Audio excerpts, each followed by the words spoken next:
things going. This is just a fast rundown because it'll be related to some of the lessons learned and points. So I'm not going to take you through all of it, but it'll give you kind of a sense of what's been important to us. We decided that since this was our more or less centennial campaign for the second century, that we not only needed to do what was good for the university now, but we needed to really encourage and reward the next generation of donors. At the time, this seemed very far-fetched, and we were forward-looking, and we were very proud of ourselves for doing it. After the crash came, it's basically what has maintained those numbers, the fact that we had these goals, and we really report on them. And that is, not only do we want the $1 million giver, but for our goals, if you can give $10, and so when we go around to alumni groups and other activities, the young people like to come in and eat the hors d'oeuvres and have 2 or 3 glasses of wine and feel like they can just leave. And boy, I hammer them on $10, one pizza. And I'll go around, if there's a table of them, as soon as I'm finished, I go around and make every one of them pledge to me that they will send us something. Because giving is a habit. And if you're stingy with little, you'll be stingy with a lot. And it just really is a habit of how you approach things. And so having this goal that every year we want at least 25% of our alums to give, we started this off, as you'll see in a minute, way under that. And that in the campaign there will be at least 50%. The second thing we had was that we had 3 categories we would be raising money for, and hopefully endowments more than anything else. The first was student quality, with a goal of $200 million, mainly for scholarships.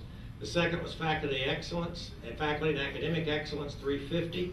We had, when the campaign started, 62 chairs and professorships that were endowed. Our goal is to move that up to 100.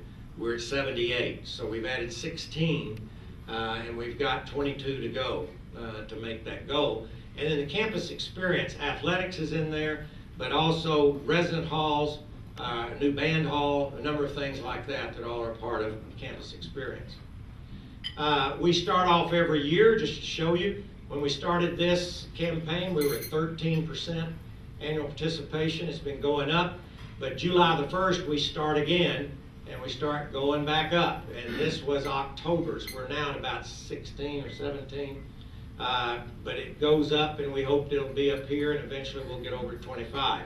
We have a lot of our alums who scatter all over, and a lot of graduate program alumni, and so that figure is not as high as we'd like it to be, but that'll be quite an achievement if we get to there. So far, as of October, we were at 34, nearly 35%. That's now about 38% toward the 50.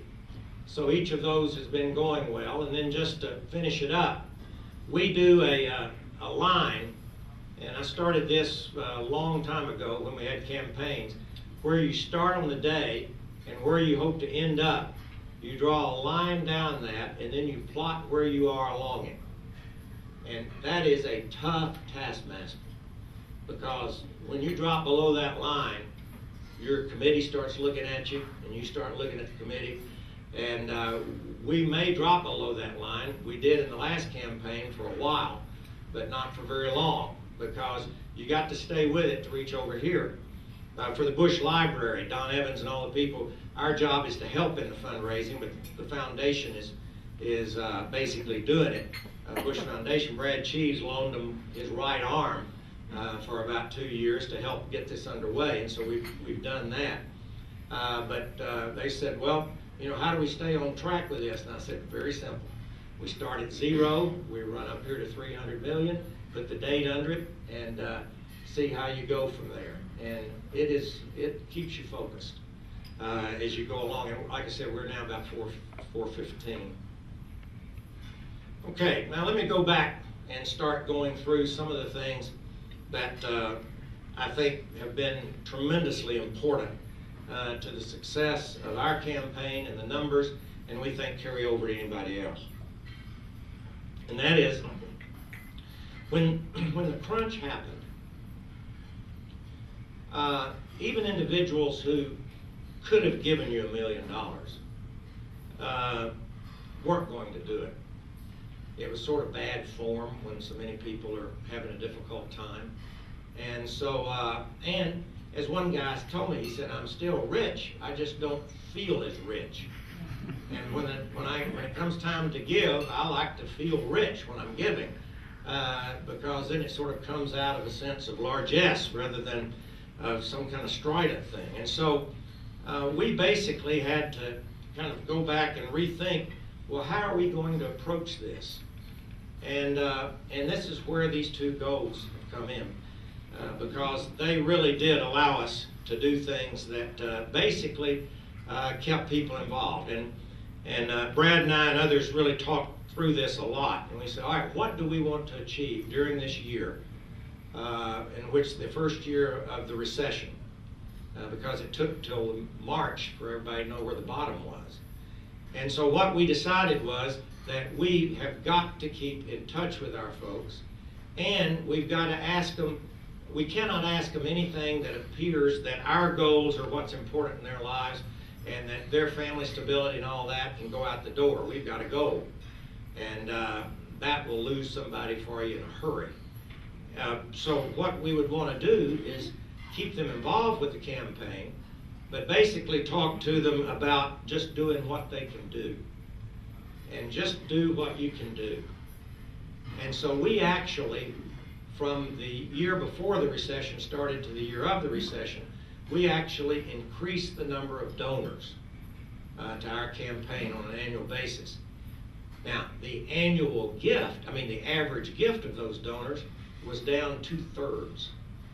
So, it was if a guy could give you, $10,000, well then he or she's probably going to give you $2,500 to $3,000 or something like that. But they were doing what you could only realistically expect, and that is to try to give you what they could, what made sense for them, given the situation. So you had to stay in touch with them. You had to have some sense of how their situation was, which staying in touch with them is the only way you can get to know that. And to make them understand, you know the economy, you're not asking anything unreasonable, but that we need to maintain the momentum that we have in the campaign, and people were responsive. And then the next thing that we tried to do is maintain the visibility of the campaign, of the projects, of the goals. And we will celebrate anything.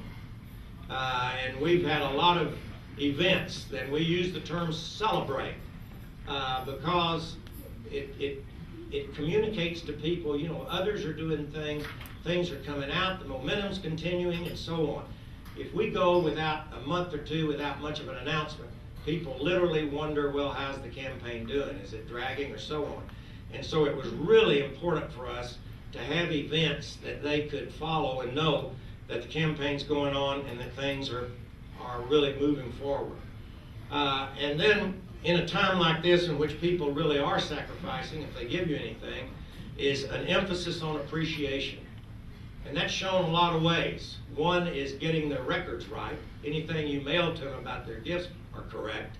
And that they hear from you, and they hear from those areas that receive the gifts.